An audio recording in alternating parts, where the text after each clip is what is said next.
महाराष्ट्राचं राजकारण एक एक नवनवे धक्के देऊ लागलेलं आहे. कारण उपमुख्यमंत्री एकनाथ शिंदेंनी मवियाला आणि शिवसेना ठाकरे पक्षाला धक्का दिलाय. विधान परिषद उपसभापती पदासाठी ठाकरेंच्या आमदाराला म्हणजे सचिन अहिरांना उमेदवारी देण्यात आली आहे. ठाकरेंचे विश्वासू राहिलेले आणि आतापर्यंतच्या 2 फुटींच्या वेळी सुद्धा सोबत राहिलेले सचिन अहिर यांना शिंदेंच्या शिवसेनेने उपसभापती पदासाठी उमेदवारी दिली. ठाकरेंचे आमदार सचिन अहिर यांनी शिवसेनेकडून म्हणजे शिंदेंच्या शिवसेनेकडून अर्ज भरलाय. 8 दिवसात शिंदेंकडून ठाकरेंना मिळालेला हा दुसरा मोठा धक्का आहे. पण हा धक्का 2 कारणांसाठी मोठा आहे. एक, सचिन अहिर जे आतापर्यंतच्या 2 महत्वाच्या फुटींच्या काळात सुद्धा ठाकरे सोबत राहिले. बिलकुल मी पोडियमवर येतो, नक्की येतो.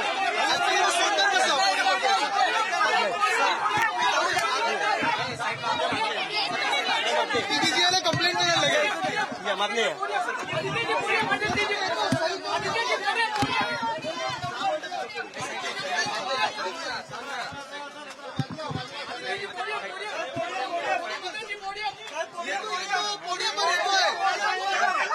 अरे इथे मी आलो तर पोडियमवर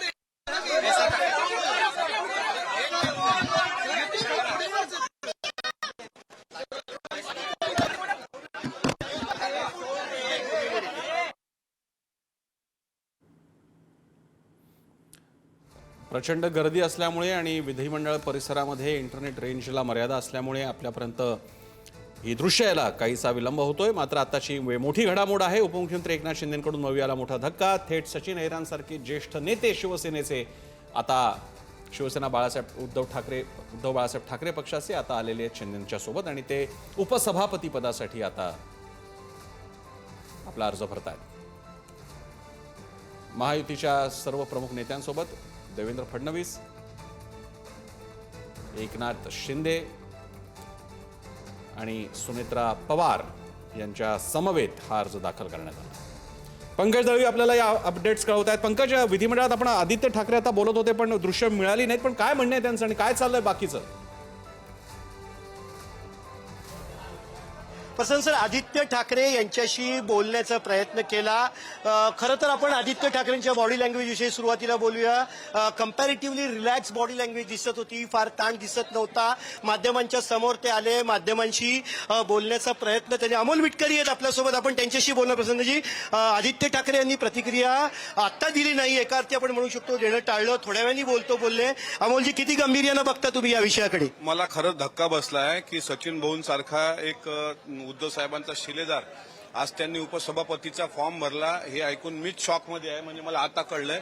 मी 2-2दा कन्फर्म करत होतो ही खरं आहे की त्यांनी निवडणुकीची एक प्रक्रिया म्हणून तसा फॉर्म भरलाय असं मला वाटत होतं. पण हे अत्यंत शॉकिंग आहे आणि मला असं वाटतं आता याच्या पुढे काय बोलावं. म्हणजे आता निष्ठा तुम्हाला आदित्य ठाकरेंची बॉडी लँग्वेज काय सांगू? तिकडे मोठा धक्का मला वाटतंय की त्यांना शॉक बसलाय.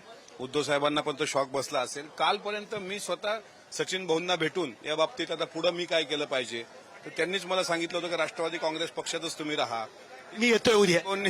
पण आता उद्या ते इकडे जातात हे तर अफलातून आहे. प्रसन्न सर, आपण त्यांच्याशी बोलणार आहोत. अजयजी, काय सांगाल? तुमच्या अत्यंत जवळची मुंबईचे सहकारी पक्ष सोडून जातात, कालपर्यंत हातात ते असं कळतं अचानक सुटलेला असतो. काय कळलेलं का तुम्हाला ही प्रक्रिया? 1 क्लिक होतं की आधीपासून ठरलं? मला आज मी आता इथे पोडियमवर आलो त्यावेळी मला समजलं. मी दिवसभर सभागृहात होतो, परंतु ते का गेले हे भेटल्याशिवाय आणि त्यांच्याशिवाय दुसरा कोण उत्तर देणार? तुमचे अत्यंत जवळचे मतदारसंघही जवळचे, तुम्ही अनेक वेळा एकत्र असायचात. बघा, सचिन भाऊ हे नेहमीच आंदोलनाच्या वेळी काही कार्यक्रमाच्या वेळी पुढे पुढे असायचे.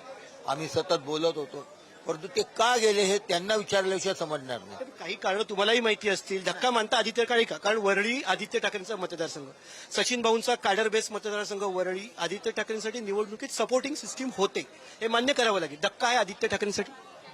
हे देखील आपल्याला आदित्य साहेबांना विचारावं. मला वाटत उत्तर देणं टाळताय. तुम्ही मोकळेपणाने नेहमी बोलता. नाही, धक्का वगैरे असं मला वाटत नाही. कारण आमच्या सुनील शिंदे 2014 मध्ये निवडून आले, त्यावेळी त्यांचा पराभव करून निवडून आले. त्यामुळे शिवसेनेची एक ताकद आहे, शिवसेनेचं वलय आहे, शिवसेनेचा ग्रासरूटला कार्यकर्ता लोक वलय फोडून जात आहेत त्याचं सेल्फ अनालिसिस करणं गरजेचं नाही वाटत आत्मपरीक्षण. पण हे विचाराल तर अधिक बरं पडेल त्यांना विचाराल. आपल्यासोबत प्रसन्न सर आपल्यासोबत भाजपचे नेते प्रसाद लाड सुद्धा आहेत. त्यांच्याशी आपण इकडे बघणार आहोत. बोलणार तर दोन नेत्यांची इकडे गळाभेट आपण बघतोय. एक नेते उद्धव ठाकरेंच्या शिवसेनेचे आहेत, त्यांच्या पक्षाला मोठा धक्का बसलाय आणि प्रसाद लाड आपल्यासोबत. प्रसादजी, आत्ताच गळाभेट झाली तुमची अजय चौधरी यांच्याशी. अजय चौधरी माझ्या वडिलांपासूनचे कार्यकर्ते शिवसेनेचे आहेत.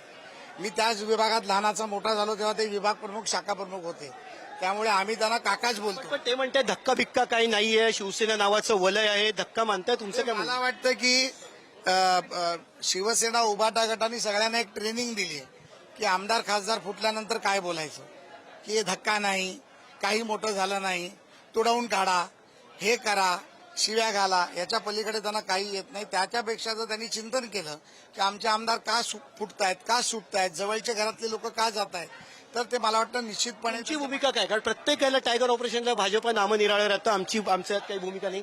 यात सुद्धा तुमची काही भूमिका आहे? आमची खरंच काही भूमिका नाही. हे ऑपरेशन टायगर हे शिवसेनेचं आहे, ज्या माध्यमातून केलं गेलं. मी एवढंच मगाशी देखील म्हटलं, आता देखील म्हणतो की एक भारतीय जनता पार्टीचा विधान परिषदेचा मुख्य प्रधान म्हणून विधान परिषदेची निवडणूक लढत असताना यामध्ये त्यांना निवडून आणणे आमचं काम आहे. आणि आता सचिन अहिर उमेदवार असतील तर निश्चितपणे त्यांना आम्ही निवडून आणू. पण वरळीमध्ये धक्का आहे आदित्य ठाकरेंना. प्रसाद भाऊ, आपण बघतोय पुन्हा दोन नेत्यांची इकडे भेट होते. जयंत पाटील, आपण लाईव्ह वरती थेट त्यांच्याशी. पाटील साहेब, आपण पुन्हा प्रसाद लाडांकडे येतोय. प्रसन्न सर, वरळी बेस आहे, सचिन अहिर यांचा कॅडर बेस आहे, धक्का आहे का?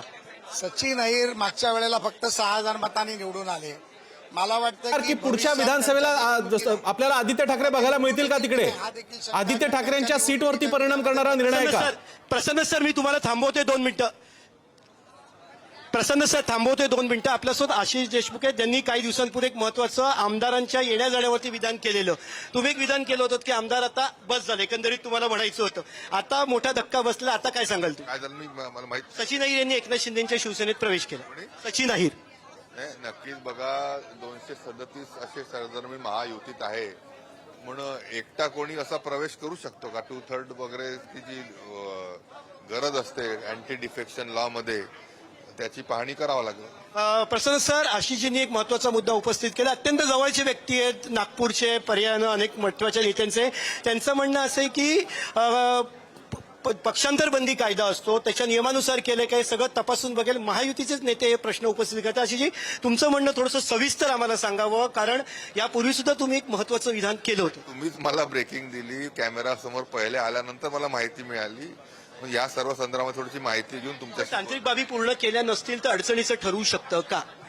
नाही, हे तर आपण लोकशाहीमध्ये राहतो आणि जे पीपल्स रिप्रेझेंटेशन ऍक्ट मध्ये शेड्यूल 10 मध्ये अँटी डिफेक्शनच्या संदर्भामध्ये ज्या प्रोव्हिजन असतील त्या नक्कीच फॉलो झाल्या असाव्यात किंवा झाल्या पाहिजेत. प्रसन्न, आपण बघितलं एक महत्वाचं विधान त्यांनी केलेलं आहे की पक्षांतर बंदी कायद्याच्या ज्या काही तरतुदी आहेत, 2/3 सदस्य गेले पाहिजेत असलेल्या, त्या केल्या आहेत काय तपासून बघणं. म्हणजे आता सकाळपासून मी ज्या प्रतिक्रिया घेतोय त्याच्यामधली ही वेगळी प्रतिक्रिया होती. सत्ताधारी पक्षाचे आमदार जयंत पाटील काय बोलतायत कळू शकेल का आपल्याला? पंकज, जयंत पाटील काय बोलतायत? प्रसन्न, जयंत पाटील काय बोलतायत? तुमच्या मागेच आहे जयंत पाटील. तसंच आपण थेट जयंत पाटलांकडे आपण त्यांच्याशी जाऊन संवाद साधण्याचा प्रयत्न करणार आहोत. जयंत पाटील सुद्धा तिथे आहेत. बूम ठेवा तिकडे, आपण ऐकूया.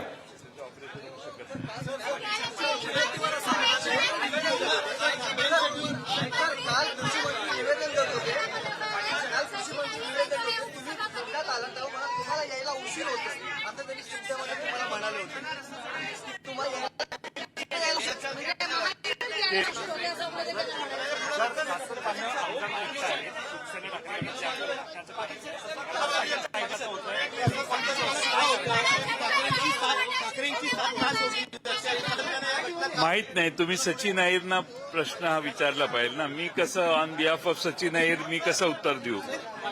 त्यामुळे तुम्ही त्यांना विचारा.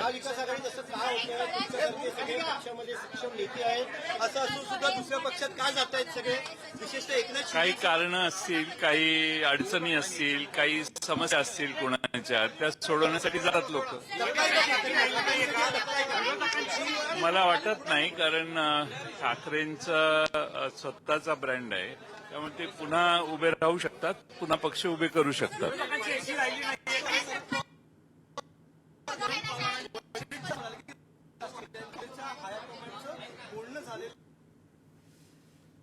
अंक